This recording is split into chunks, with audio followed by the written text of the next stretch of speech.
Hi friends, welcome to Nellai 360 tailor. இந்த வீடியோவில் நம்ம என்ன பார்க்க போகிறோம் அப்படின்னா, நான் வந்து ஒரே நாளில் வந்து 1800 சம்பாதிச்சிருந்தேன். அது எப்படி அப்படிங்கிறத இந்த வீடியோவில் பார்க்க போகிறீங்க. இந்த சேனலை இப்போ தான் ஃபஸ்ட் டைம் பார்க்குறீங்க அப்படின்னா சப்ஸ்கிரைப் பண்ணிட்டு பாருங்கள். இந்த சேனலில் வர எல்லா வீடியோவும் உங்களுக்கு ரொம்ப யூஸ்ஃபுல்லாக இருக்கும். நீங்கள் இன்னும் மிஷினில் உட்காரல அப்படின்னா மிஷினில் உட்காந்து தச்சிக்கிட்டே வந்து இந்த வீடியோவை பாருங்கள், உங்களுக்கு மோட்டிவேட்டடாக இருக்கும். நான் வந்து சனிக்கிழமை வந்து இந்த ஆர்டர் வந்துச்சு. சனிக்கிழமை வந்து கரெக்டாக ஒரு 12 மணிக்கு அப்புறம் ஒருத்தங்க வந்து தைக்க கொடுக்கணும் அப்படி சொல்லி வந்திருந்தாங்க. அந்த பொண்ணோட அம்மாவுக்கு வந்து நான் வந்து தைச்சி கொடுப்பேன். அந்த பொண்ணு வந்து காலேஜ் படிக்கிறாங்க, அவங்களுக்கு வந்து ஃபைனல் இயர். அதனால் அவங்களுக்கு வந்து ஃபேர்வெல் இருக்குது, அதனால் எனக்கு வந்து ப்ளவுஸ் தைக்கணுமா அப்படின்னு சொல்லி ஃபோன் பண்ணி கேட்டிருந்தாங்க. நானும் சரி கொண்டு வாங்க அப்படின்னு சொல்லி, நான் ஒரு ப்ளவுஸ் தானே அதனால் கொண்டு வாங்கன்னு சொல்லிட்டேன். அதுக்கப்புறமா அவள் காலேஜோட ஃப்ரெண்ட்ஸோட ஒரு 4 ப்ளவுஸு சேர்த்து தான் எடுத்துகிட்டு வந்தால் மொத்தம் 5 ப்ளவுஸ் இருந்துச்சு. டிசைன் எதுவுமே வைக்க வேண்டாம், லேஸ் மட்டும் வச்சு கொடுங்கக்கா அப்படின்னு சொல்லியிருந்தாங்க. நான் வந்து ஃபஸ்ட்டு வந்து எப்போவுமே சண்டே வந்து தைக்க மாட்டேன், உங்களுக்கு தெரியும், நான் வீடியோவில் சொல்லியிருக்கேன். ஆனால் வந்து எனக்கு கிடைச்ச வாய்ப்பை வந்து பயன்படுத்திக்கணும் அப்படின்னு தான் தோணுச்சு. அவங்க வந்து என்ன கேட்டிருந்தாங்க அப்படின்னா, அந்த ப்ளவுஸில் வந்து லேஸ் மட்டும் வச்சா போதும், ப்ளவுஸே கிராண்டாக தான்க்கா இருக்குது, அதனால் நீங்கள் லேஸ் மட்டும் வச்சுட்டு கொடுத்தா போதும், ரோப் வச்சா போதும் அப்படின்னு சொல்லிட்டாங்க. அதுக்கு தேவையான லைனிங் எல்லாமே வாங்கிட்டு வந்துட்டாங்க. நான் கூட கேட்டேன், ஏன் கடைசி நேரத்தில் கொண்டு வரீங்க, வேறு யாரும் தைக்க மாட்டேன்னு சொல்லிட்டாங்களா அப்படிங்கிற மாதிரி கேட்டேன். அவங்க என்ன சொன்னாங்க அப்படின்னா, நான் ஒரு ஆர்டர் பண்ணியிருந்தேன் சிஸ்டர், அங்கேருந்து வர்றதுக்கு தான் லேட் ஆகிடுச்சு, அதனால தான் என்னால் வந்து சீக்கிரம் கொடுக்க முடியல அப்படின்னாங்க. சரி பரவாயில்ல, நான் தைச்சி தரேன் அப்படின்னு சொல்லிட்டேன். ஞாயிற்றுக்கிழமை நைட்டு நம்ம 8 மணிக்கு கொடுத்தா போதும், நமக்கு வந்து 12 மணிக்கே வந்து ப்ளவுஸ் வந்து வீட்டுக்கு வந்துருச்சு. நான் வந்து என்ன பண்ணேன்னா, என் பொண்ணுக்கு 1 மணிக்கு ஸ்கூல் வந்து முடிஞ்சிடும் சனிக்கிழமை, அதனால் அந்த 1 ஹவருக்குள்ளே வந்து எத்தனை ப்ளவுஸ் கட் பண்ண முடியுமோ அதை மட்டும் கட் பண்ணி வைப்போம் அப்படிங்கிறதுக்காக ஒரு 4 ப்ளவுஸ் மட்டும் அவங்க போனோன்னே நான் கட் பண்ணி வச்சேன்.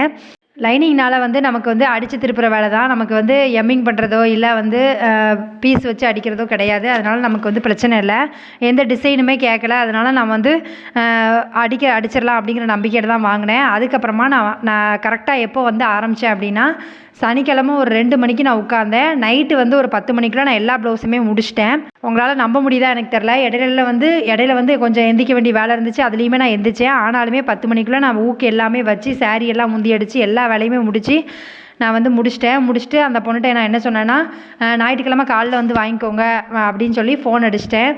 10 மணிக்கு மேலே வர முடியாது அப்படிங்கிறதுனால நான் வந்து காலையில் ஒரு 10 மணிக்கு வந்து அந்த பொண்ணு வாங்கிருச்சு. அந்த பொண்ணு ரொம்ப நன்றிக்கா, கரெக்டாக நீங்கள் தைச்சி கொடுத்துட்டீங்க, நான் பயந்துகிட்டே இருந்தேன் அப்படிங்கிற மாதிரி சொல்லுச்சு.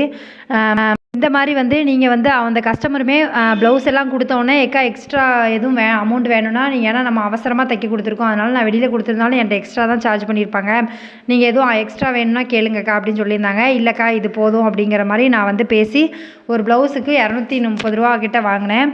வாங்கிட்டு நான் வந்து அனுப்பிவிட்டேன்.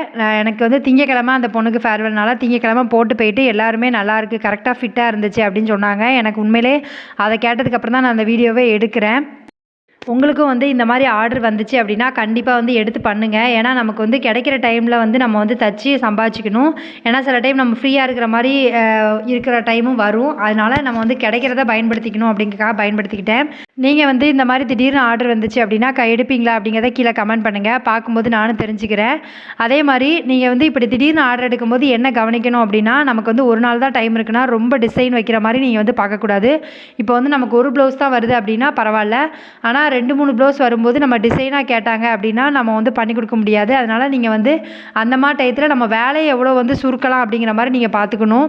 எனக்கு வந்து அந்த அமௌண்ட்டை வந்து வாங்கும்போது இருக்கிற சந்தோஷத்தை விட, அந்த பொண்ணுங்க வந்து 5 பேருமே திங்கக்கிழமை ஈவினிங் காலேஜ் விட்டு வந்ததுக்கப்புறமா ஃபோன் பண்ணி ரொம்ப சந்தோஷப்பட்டாங்க. ஏக்கா நீங்கள் தைச்சி கொடுத்தது பர்ஃபெக்டாக இருந்துச்சு, எனக்கு எந்த மிஸ்டேக்குமே இல்லை, கரெக்டாக இருந்துச்சு, இனிமேல் நான் உங்கள்கிட்டயே தைக்க கொடுக்குறேன் அப்படின்னு சொல்லும்போது உண்மையிலே பயங்கர சந்தோஷமாக இருந்துச்சு.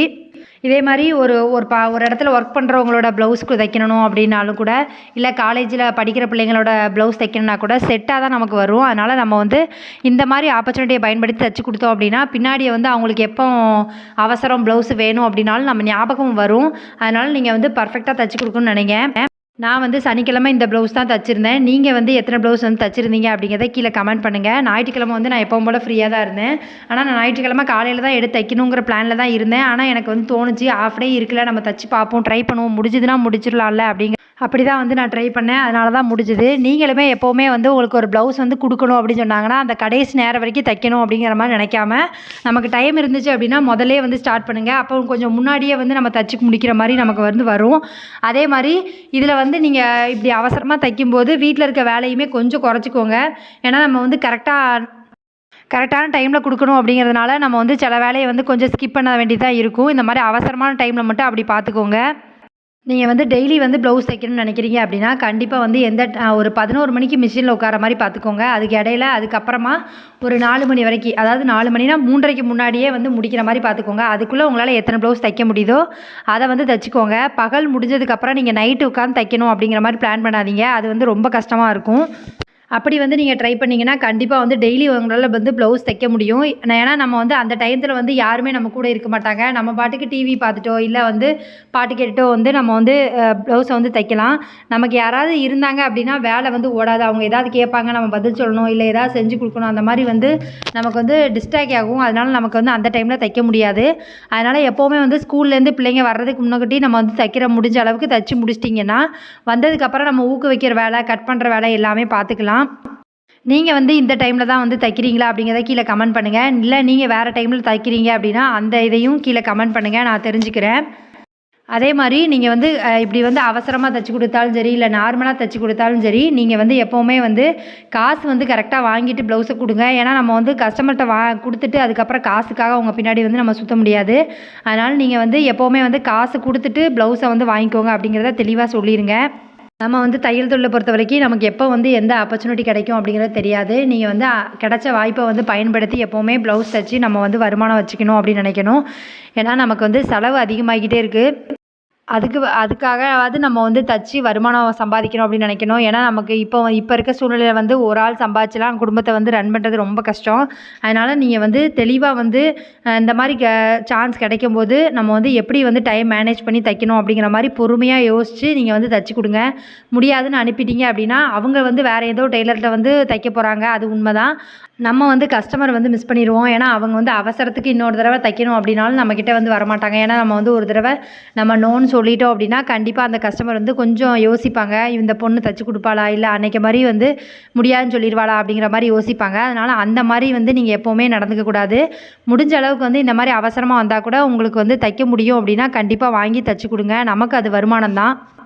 நீங்கள் வந்து இப்படி தான் யோசிப்பீங்களா அப்படிங்கிறத கீழே கமெண்ட் பண்ணுங்கள். பார்க்கும்போது நானும் தெரிஞ்சுக்கிறேன். இன்றைக்கி நீங்கள் வந்து எத்தனை ப்ளவுஸ் வந்து சனிக்கிழமை தைச்சிங்க அப்படிங்கிறதையும் கீழே கமெண்ட் பண்ணுங்கள். அதே மாதிரி இந்த மாதிரி அவசர ஆர்டர் வாங்கும்போது வீட்டில் இருக்கவங்ககிட்டையும் வந்து இன்ஃபார்ம் பண்ணிடுங்க. நான் இந்த மாதிரி ப்ளவுஸ் வாங்கியிருக்கேன், கொஞ்சம் வேலை இருக்குது அப்படிங்கிற மாதிரி. அப்போ தான் அவங்களும் நமக்கு தக்கன வந்து ப்ரிப்பேர் ஆவாங்க. ஏன்னா நம்ம வந்து சொல்லாமல் கொள்ளாமல் நம்ம வந்து தச்சிட்டே இருந்தோம்னா நீ என்ன டெய்லி இப்படி தான் சொல்கிற அப்படிங்கிற மாதிரி இருக்கும். அதனால் நீங்கள் வந்து அதை வந்து இன்ஃபார்ம் பண்ணிடுங்க. அப்போனா அவங்க நமக்கு தக்கன வந்து மாறிக்கிடுவாங்க. உங்கள் வீட்டில் வந்து இந்த மாதிரி சப்போர்ட் பண்ணுவாங்களா அப்படிங்கிறத கீழே கமெண்ட் பண்ணுங்கள். நாங்கள் வந்து எனக்கு ஆர்டர் நிறைய இருக்குது, எனக்கு வந்து தைக்க வேண்டியது இருக்குது அப்படின்னா கொஞ்சம் வந்து என்னோடய ஹஸ்பண்டுமே சப்போர்ட் பண்ணுவாங்க. அதனால தான் என்னால் வந்து நான் எந்த டைம் வந்து என்கிட்ட ப்ளவுஸ் கொடுத்தாலும் இன்னைக்கு வரைக்கும் நான் அதை மட்டும் ஃபாலோ பண்ணுறேன். எந்த டைம் வந்து என்கிட்ட ப்ளவுஸ் கொடுத்தாலும் நான் தச்சு கொடுக்குற மாதிரி தான் நான் எப்போவுமே இருப்பேன். என்றைக்குமே நான் வந்து இது வரைக்கும் ஆச்சு, நான் வந்து கிட்டத்தட்ட 10 வருஷத்துக்கு மேலே வந்து தைச்சிட்ருக்கேன். ஒரு கஸ்டமர்கிட்ட கூட நான் வந்து தச்சு கொடுக்க முடியாது, எனக்கு வந்து முடியாது அப்படின்னு நான் சொன்னதே கிடையாது. எப்போ கொடுத்தாலுமே தச்சு கொடுத்துருவேன் அப்படிங்கிற பேர் தான் நான் வந்து வாங்கியிருக்கேன். அதே மாதிரி நான் ஸ்டார்டிங் ஸ்டேஜில் ஏதோ ஒரு சின்ன சின்ன தப்பு வரும்போது ஒரு கஸ்டமர் 2 கஸ்டமர் போவாங்க. இப்போ அந்த கஸ்டமருமே திரும்ப வந்து என்கிட்ட தைக்கிற மாதிரி நான் வந்து என்னை தயார்படுத்திக்கிட்டேன். நம்ம வந்து தையல் தொழிலை பொறுத்த வரைக்கும் நம்ம வந்து நம்மளை இம்ப்ரூவ் பண்ணிட்டே இருக்கணும். இன்றைக்கி என்ன டிசைன் வருது, நாளைக்கு என்ன டிசைன் வருது அப்படிங்கிறத தெரிஞ்சுட்டே இருக்கணும். அதையுமே நம்ம தைக்கிற மாதிரி நம்மளை வந்து தயார்படுத்திக்கணும். அப்போ மட்டும்தான் நம்மக்கிட்ட கஸ்டமர் வந்து நிறைய வருவாங்க. ஏன்னா இப்போ நிறைய பேர் வந்து நிறைய மாடலில் தைக்கணும், நிறைய டிசைன் வந்து வச்சு தைக்கணும் அப்படிங்கிற மாதிரி எதிர்பார்க்குறாங்க. நம்ம அதையுமே கற்றுக்கணும். எனக்கு நார்மல் ப்ளவுஸ் மட்டும் தான் தைக்க வருது, அதனால் அது மட்டும் தான் தைப்பேன் அப்படின்னு இல்லாமல் நம்ம எல்லாமே தைக்கிற மாதிரி நம்மளை வந்து தயார்படுத்தி வச்சுக்கணும். நம்ம வந்து மாடல் ப்ளவுஸ் தைக்கிறதுனால நம்ம எக்ஸ்ட்ரா தான் அமௌண்ட் வாங்க போகிறோம். அதனால் அதையுமே கற்று வச்சுக்கிட்டோம் அப்படின்னா வருமானம் தான் நமக்கு. உங்களுக்கு வந்து ஒரு மாடல் ப்ளவுஸ் தைக்கிறீங்க அப்படின்னா ஸ்டார்டிங்கில் இப்போ தான் தச்சு பழகுறீங்க அப்படின்னா ஒரு 350லேருந்து ஸ்டார்ட் பண்ணுங்கள். இல்லை எனக்கு வந்து நான் ஏற்கனவே தச்சு பழகியிருக்கேன் அப்படின்னா நீங்கள் வந்து அந்த ப்ளவுஸுக்கு எவ்வளோ அமௌண்ட் வரும்னு உங்களுக்கு வந்து எவ்வளோ டைம் ஆகுது அப்படிங்கிறத யோசித்து அதுக்கு தக்கன வந்து அமௌண்ட்டு சொல்லுங்கள். ரொம்ப ஜாஸ்தி சொன்னீங்கன்னா திரும்ப வந்து கஸ்டமர் வரமாட்டாங்க. ஓரளவுக்கு நமக்கு ரீசனபிளாக வந்து நீங்கள் சொல்லுங்கள். அப்போனா மட்டும்தான் நமக்கு வந்து அடுத்த தடவையும் அந்த கஸ்டமர் வந்து ஒரு மாடல் ப்ளவுஸ் வேணால் நம்மளை வந்து நம்மக்கிட்ட வந்து கொடுப்பாங்க. Thank you friends. இவ்வளோ இந்த வீடியோ பார்த்ததுக்கு ரொம்ப நன்றி. இந்த வீடியோ வந்து உங்களுக்கு பிடிச்சிருக்குன்னு நினைக்கிறேன். இந்த வீடியோ உங்களுக்கு பிடிச்சிருக்கு அப்படின்னா லைக் பண்ணுங்கள், கமெண்ட் பண்ணுங்கள். Thank you friends.